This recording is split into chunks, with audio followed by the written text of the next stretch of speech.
Hello everyone, welcome back to our channel. আমি সুজাতা অনেক ভালোবাসা দিয়ে আজকের ব্লগটা শুরু করলাম। সকাল সকাল এখন ভোর 6টা মতো বাজে। তোমাদের সাথে শেয়ার করে নেই, আমাদের বাড়িতে এলো নতুন অতিথি। নতুন অতিথি দেখেছো কত সুন্দর দেখতে। আজ রথযাত্রার দিনে নতুন অতিথির আগমন হয়েছে সকাল সকাল। আমাদের অনেক দিনের আমার বরের ইচ্ছা ছিল যে একটা মাছের ফিশ গ্লোভ কিংবা মাছের যাই হোক চৌকো যা হোক নেবে। তাই আজকে ইচ্ছা পূরণ হয়েছে। সকাল থেকে ঝিমঝিমিয়ে বৃষ্টি আর দুটো পাখি কত সুন্দর তোমাদের সাথে শেয়ার করে নিলাম, আমার ক্যামেরায় বন্দি করে নিলাম। এত সুন্দর লাগছে আজকের ওয়েদার, একদম ঝমঝমিয়ে বৃষ্টি, তার সাথে আমি এই সুন্দর ওয়েদারে রথের দিনে নিরামিষ রান্না করছি। তোমরা সবাই জানো রথের দিনে নিরামিষ খেতে হয় আমাদের হিন্দুদের। রথযাত্রা উপলক্ষে মাছ মাংস না তোলাই ভালো। ঘরে যা খাবার ইচ্ছা হবে বাইরে খেয়েও কোনো ওপর থেকে চাপানোর কিছু নেই, কারণ আমরা মাছে ভাতে বাঙালি তো খাবোই, কিন্তু একটা দিন একটুখানি একটা বেলা না খেলেই ভালো। রথযাত্রার দিনে সুন্দর মতো ভাই বোনে বাড়ি আছে, আজকে স্কুলেরও ছুটি, তাই দুজনে মিলে খেলাধুলা করছে আর আমি এদিকে রান্না করছি। আর এদিকে দেখেছো আজকের ওয়েদারটা, মাঝে মাঝেই ঝমঝম করে বৃষ্টি আসছে, আবার কিছুক্ষণ পর বন্ধ হয়ে যাচ্ছে। বর্ষাকালের এই তো মজা। শরৎ এখন যদিও বা শরৎকালের মতো বৃষ্টি হয়, আর কড়াই গরম হয়নি এখনও, তাই তোমাদের সাথে আবার আমার নতুন অতিথিদের একটু দেখা করিয়ে নিলাম। এত সুন্দর লাগছে আজকে মনটা একদম খুশ হয়ে যাবে। আর সাজিয়েছি দেখেছো কীরকম, আমার বর ওটা সাজিয়ে দিয়েছে ওয়ার্ড্রপের ওপরে। কেমন লাগছে একটু কমেন্টে বলো। এই যে নিরামিষ রান্না করছি মাশরুম, সাধারণত মাশরুম আমি পেঁয়াজ রসুন দিয়ে করি, কিন্তু আজকে নিরামিষ সুন্দর করে কষা কষা করে করব। আর তার সাথে রান্না করতে করতে ঘরের টুকটাক কাজও করে নেব, কারণ আমি রান্না করতে করতে সকালবেলা মশলা কষাতে কষাতে কিংবা অন্য কিছু পরিষ্কার টরিষ্কার সবই করি। আর সকালবেলা বাসি যে ঝাঁট দেওয়া এটা করে নিয়েছি, কিন্তু জামা কাপড় এখনও কাচা হয়নি। ঝমঝমে বৃষ্টি আসছে না, ওর জন্য এখন কি করি না, স্নান করার সময় জামা কাপড়টা কেচে ভিজেই যায়, আর যাই জামা কাপড়টা কেচে টুক করে চান করে নিই। আর জামা কাপড় জল ঝরলে তারপর ঘরের মধ্যে মেলে দিই, বাইরে তো দেওয়ার জো নেই বৃষ্টি যেহেতু হচ্ছে।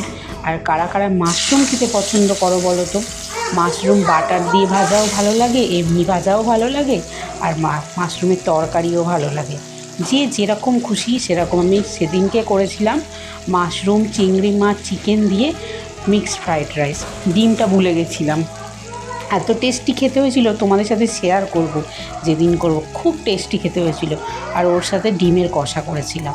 যদিও বা কিচ্ছু লাগে না মিক্সড রাইসে, ওই দিয়েই হয়ে যায়, কিন্তু আমার কর্তামশায়ের না একটু লাগে, ওর জন্য একটু করেছিলাম ডিমের কষা। কিন্তু আমার তো মিক্সড রাইস হচ্ছে বিরিয়ানিকে ছেড়ে আমি মিক্সড রাইস খাবো, এতটা পছন্দের জিনিস।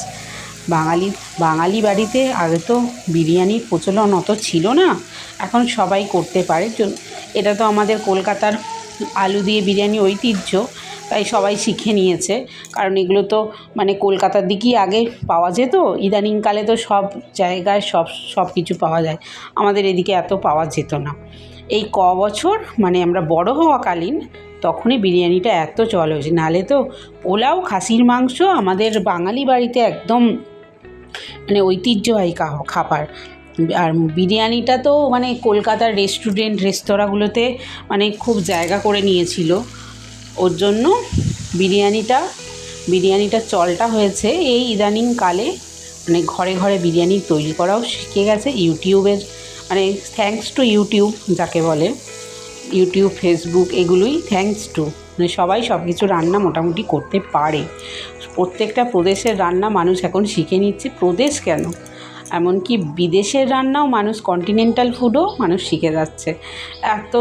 এতটাই হেল্পফুল। যারা রান্না করতে পারে না, ফলো করলে কীভাবে রান্না করতে হয়, তাহলে অনেকটাই শিখে যাবে। তাই থ্যাঙ্কস টু অনেকটা উপকারী। অনেক গৃহিণীরা বাড়িতে বিয়ের পর অনেকেই বাড়ি থেকে কাজকর্ম শিখে যায় না, রান্না করা শিখে যায় না। ইউটিউব দেখে দেখে অনেকে যারা একটু মাস্টার মাইন্ড হয় না, শেখাতে হবে না তাদের, খালি দেখলেই হয়ে যায়। অনেকেই আছে দেখলেই হয়ে যায়।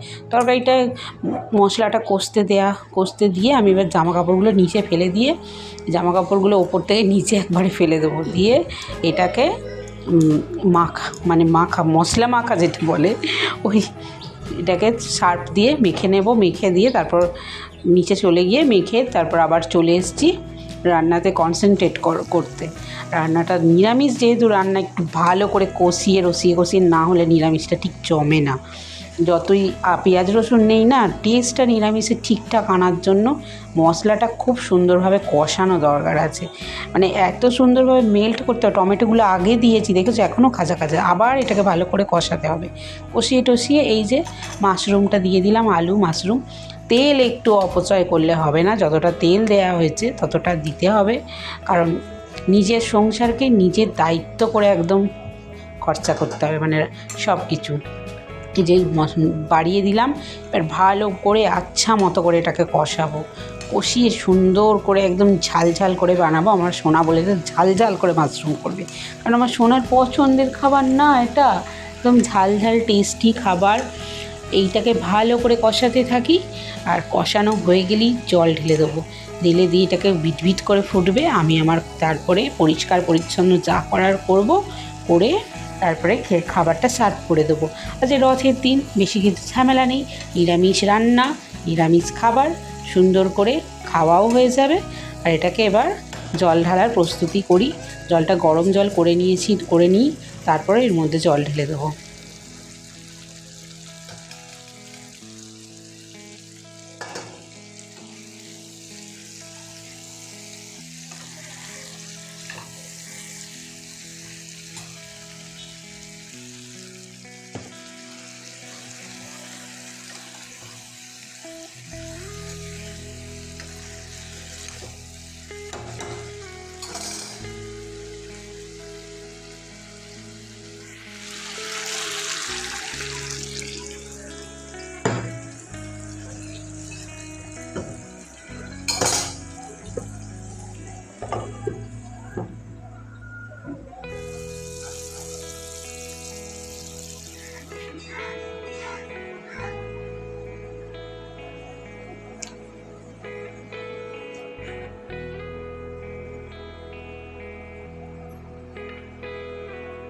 বাবা হাতে করে হাতে তুলে